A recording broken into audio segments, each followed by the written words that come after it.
Drilling कर रहे हैं तो सुरंग बनाई गई है। उस सुरंग में दिक्कत ये आ रही है कि डस्ट उठ रही है, जो स्टोन के पार्टिकल्स हैं उनकी वजह से वो डायरेक्ट जो आंखों पे हिट कर रहे हैं। उस पाउडर की वजह से जो है गगल्स लगाए गए हैं जो आई प्रोटेक्टर का काम कर रहे हैं। साथ में उस सुरंग के अंदर जो है हेलमेट लगाया गया है, हेलमेट के ऊपर लाइट लगाई गई है और उसको मास्क दिया गया है जिससे कि वो सांस प्रॉपर ले सके। ऑक्सीजन लेवल मेंटेन रखा गया है।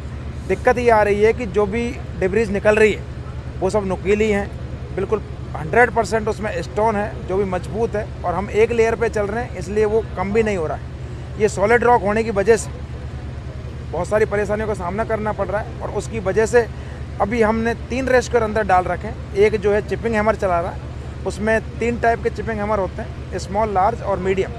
तो मीडियम टाइप का चिपिंग हैमर उसमें यूज किया जा रहा है जिससे कि पीछे वाला जो उसका सेकंड बॉडी है वो उसको प्रॉपर हेल्प कर सके और वो अपना डिब्रीज पीछे आउट कर सके। और थर्ड नंबर का जो बॉडी है जो तीसरा नंबर का है वो सेफ्टी के लिए, उसकी हेल्प करने के लिए, और तीनों को सेफ्टी रॉप पर बांधा गया है और ऊपर उसका कंट्रोल है जिससे कि इनकेस कोई कंटीजेंसी होती है तो हम उसको पीछे ले सकें, ऑक्सीजन लेवल बार बार चेक कर सकें।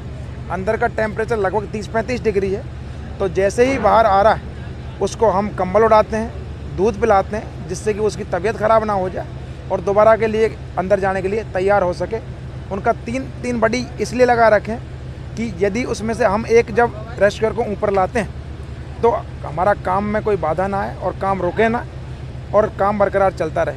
और जब जैसे ही एक रेस्क्यूअर ऊपर आता है, नया रेस्क्यूअर हम तैयार रखते हैं और उसको उसी पोजीशन में तुरंत जो है नीचे भेज देते हैं। काम कंटिन्यू लगातार जारी है, लेकिन मुश्किल ये है कि बहुत सॉलिड पत्थर है, उसको काट पाना उस एंगल में, उस सुरंग में बड़ा दिक्कत कर रहा है और बड़ी मुश्किल से जो है लगातार प्रयास करने के बावजूद भी वो पत्थर काटना बड़ा मुश्किल हो रहा है।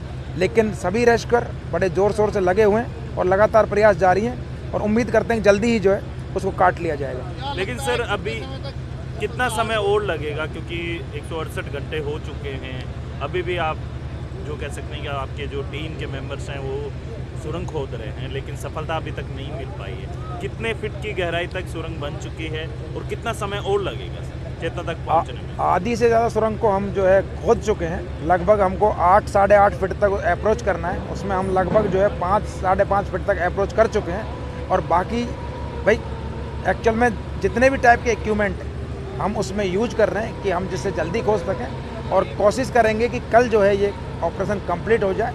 और यदि हमारी एक्यूरेसी ठीक है तो हमने उसको चेक करने के लिए कि क्या हम जो डिगिंग कर रहे हैं क्या पर्टिकुलर डायरेक्शन में कर रहे हैं, क्या पर्टिकुलर टारगेट पे हिट कर पाएंगे, उसलिए हमने जितनी भी आसपास की माइंस हैं, हिंदुस्तान जिंक लिमिटेड अजमेर और जो है अपने भीलवाड़ा से और इधर से खेतड़ी से, तीनों जगह से जो है उसके इस टाइप का कोई इक्विपमेंट है तो उनके इंजीनियर बुलाएं, सिर्फ सिधाई चेक करने के लिए कुछ डायरेक्शन में हिट कर सके और उसको बुला के चेक करवाया गया है। मैनुअली जो ग्रामवासी है जो मकान बनाने का काम करते हैं उनसे भी उसका एंगल चेक करवा गया है। इसके अलावा एयर फोर्स और BSF से भी एक जवान बुला के जो डिग्री सेट करता है उससे भी बुला के हमने चेक किया गया, तो अनुमान ये लगा है कि सब जो है एक्यूरेट पोजीशन में हो रखा है। और अभी हिंदुस्तान जिंक लिमिटेड से भी जो इंजीनियर आ रखे हैं उनका जो अभी उनका मापना बाकी है। जिस बच्चे की कंडीशन की अगर बात की जाए तो किस तरीके की? बच्चे की कंडीशन एक्चुअल में मूवमेंट नहीं है, बाकी बच्चे की कंडीशन का मेडिकल ऑफिसर जो है उसके बारे में बता सकता है।